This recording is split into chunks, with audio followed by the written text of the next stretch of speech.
안녕하세요, 박셰프입니다. 7월 넷째 주 부동산 모기지 소식 간략하게 전달해 드리겠습니다.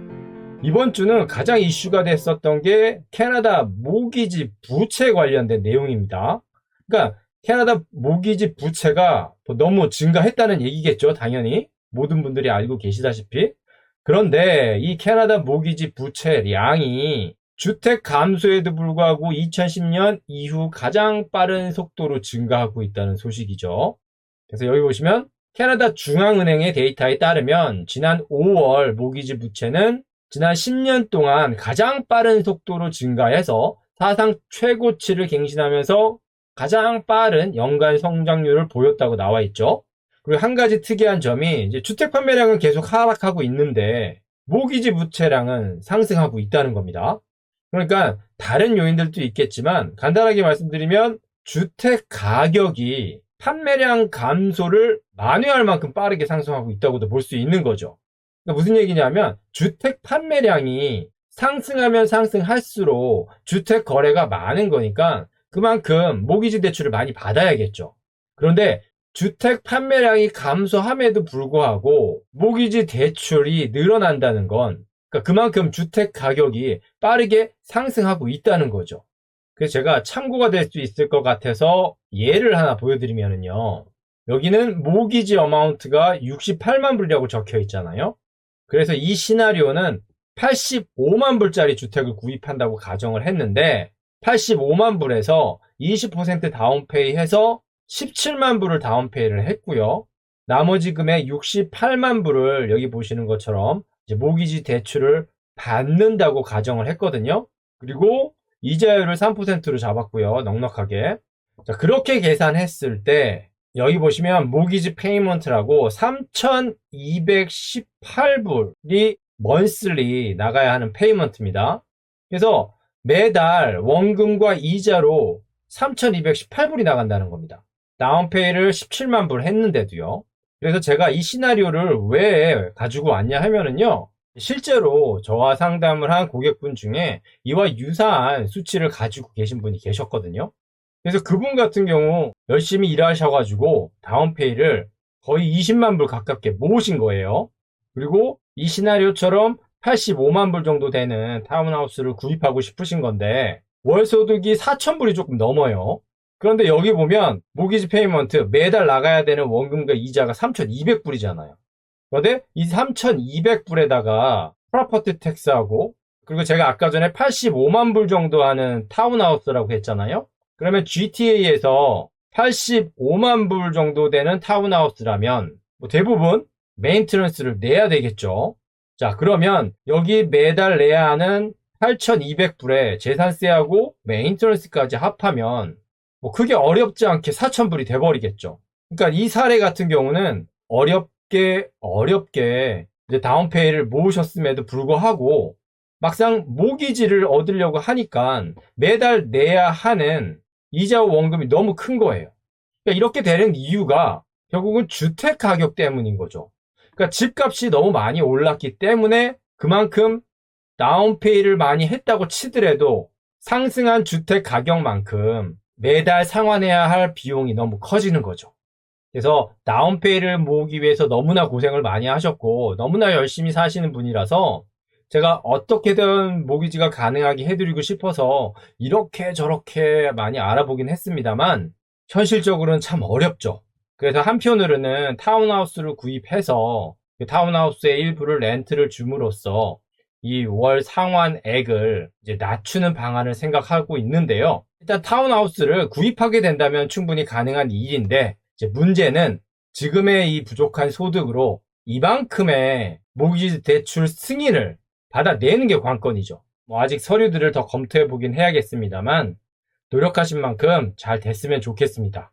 자, 그리고 또 다른 소식은요. 여기 보시면 캐나다 제로다운 모기지, 미국 서브프라임과 같은 공포 촉발 이런 좀 무서운 제목인데요. 사실 저도 이 제목을 보고 놀라서 무슨 소리야 하고 본 기사거든요.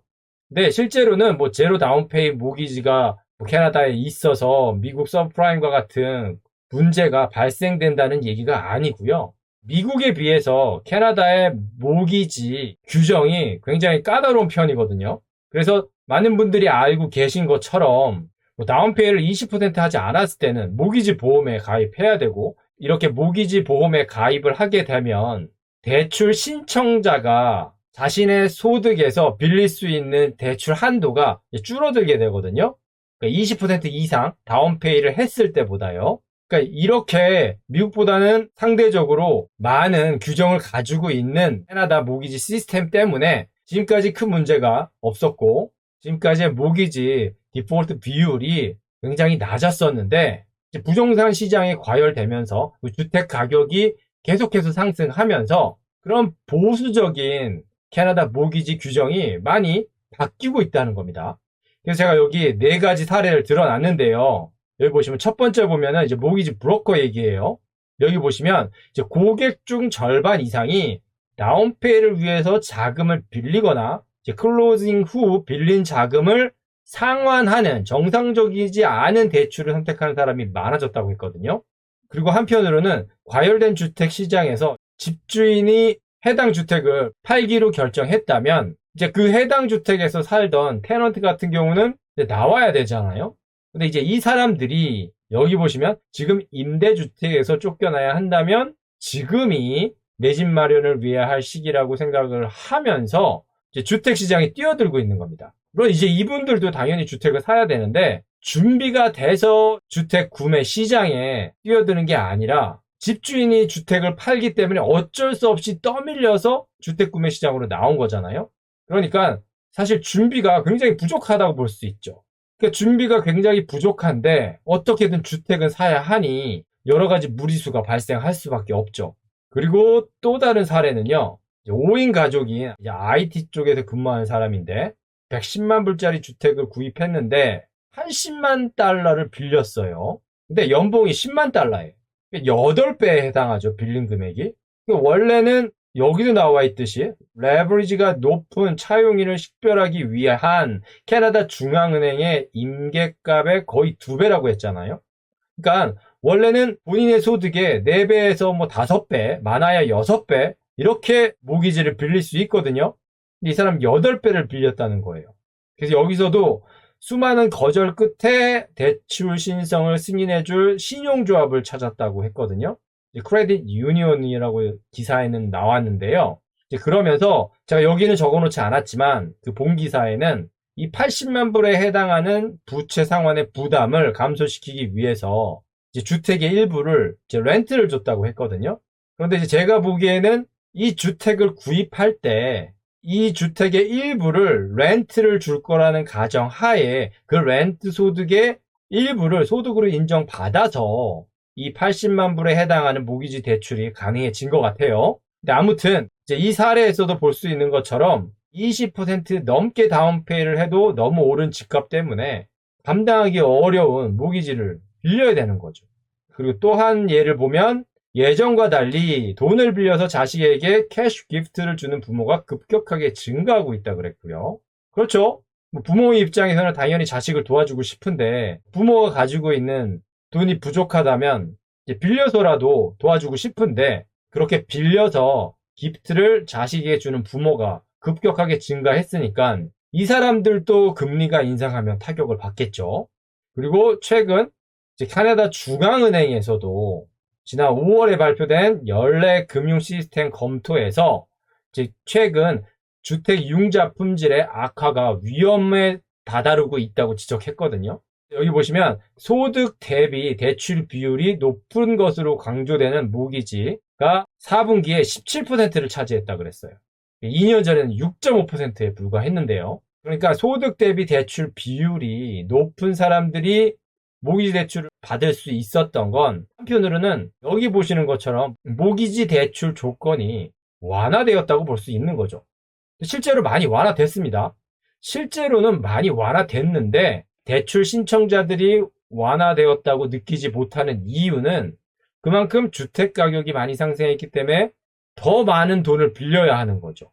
그래서 여기 보시면 이지머니라고 적혀있는 그래프를 보시면 모기지 레이트는 이렇게 내려갔죠. 이렇게 바닥을 찍고 있는데 론 투 인컴 레이트 같은 경우는 이렇게 계속 올라가고 있죠. 그래서 이 기사에서는 최근 이제 주택과 모기지 시장에서 발생하는 몇 가지 사례들을 가지고 와서 미국에 비해서 상대적으로 까다로운 규정을 가지고 있는 모기지 제도가 조금씩 완화되고 대출 승인을 위해서 빈틈들을 찾아서 이용하면서 부실 위험이 높아지고 있다는 얘기를 하고 있는 겁니다. 자, 그리고 마지막 소식은요. 미국 주택 판매 증가, 하지만 재고는 더 빠르게 증가한다는 소식이거든요. 여기 보시면 최근 6월 미국 주택 판매량은 지난 4개월 동안의 연속적인 하락세에서 상승세로 바뀌었다고 나와 있죠. 그리고 물론 매물량이 충분한 것은 아니지만 몇 주 전에 비해서는 매물이 늘었다는 거죠. 그래서 2020년 9월 이후 가장 많은 재고량을 기록했거든요. 근데 제가 미국 주택 판매 자료를 왜 가지고 왔냐 하면은요. 이 그래프를 보시면 캐나다와 미국의 주택 판매량 변화가 차이가 나는 부분도 있지만 큰 흐름이 비슷한 모습을 보여주고 있거든요. 그래서 여기 보시면 미국 같은 경우도 작년 5월, 4월, 인쇄가 잘못되어 있네요. 자, 4월, 5월, 6월, 7월 상승하기 시작해서 10월에 고점을 찍었죠. 캐나다 같은 경우도 4월, 5월, 6월, 7월 고점을 찍고 잠깐 내려갔다가 9월에 고점을 찍었죠. 그리고 하락세로 내려가서 올해 초까지 판매량이 하락했죠. 미국 같은 경우는 작년 10월에서 올해 초까지 계속 비슷했죠. 작년 11월에 잠깐 떨어졌다가 그 다음에는 미세하지만 계속 상승하고 있죠. 그랬다가 올해 2월부터 떨어지기 시작하고 있죠. 그래서 2월, 3월, 4월, 5월 계속 떨어졌다가 June에 올라가는 모습을 보여주고 있잖아요. 근데 캐나다 같은 경우는 올해 1월에 바닥을 찍고 2월부터 급상승을 하죠, 판매량이.